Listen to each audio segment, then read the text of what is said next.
আমরা ইসলামী আদর্শের যারা পতাকাবাহী চিকিৎসকবৃন্দ ইসলামী সংগঠনের সাথে জড়িত, তারা পেশাজীবীদের মধ্যে কাজ করার জন্য ন্যাশনাল ডক্টরস ফোরাম গঠিত হয়। এবং ন্যাশনাল ডক্টরস ফোরাম এটার উদ্দেশ্য ছিল একসময় বিএমএ, বাংলাদেশ মেডিকেল অ্যাসোসিয়েশন, আমাদের যে পেশাজীবী সংগঠন, এটা একক নিয়ন্ত্রণ করতো বামপন্থী এবং আওয়ামী ঘরানার লোকজন। তারা প্রতিবারে নিজস্ব কায়দায় সভাপতি সেক্রেটারি পুরো সব দখল করে রাখতো।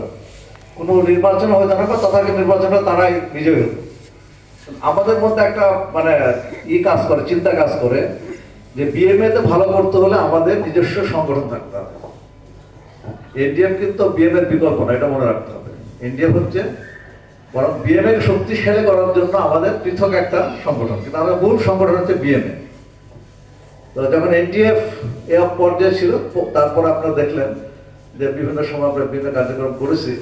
কিন্তু বিগত যে আন্দোলন, যে 36 জুলাই যে আন্দোলন, এই আন্দোলনে এনডিএফ এর বলিষ্ঠ ভূমিকা ছিল এবং আন্দোলনে আহত যারা, তাদের রক্তদান থেকে শুরু করে তাদের টিম গঠন করা। আমি যখন ঢাকায় ছিলাম, কন্ট্রোল রুম তৈরি করা, আহতদেরকে রেস্কিউ করা, তাদেরকে চিকিৎসা দেওয়া, তাদের অনেকেই ছিল এমন যে তখন আর্থিক তো মানে আহত চলে আসছে, তাদের গার্ডিয়ান নাই।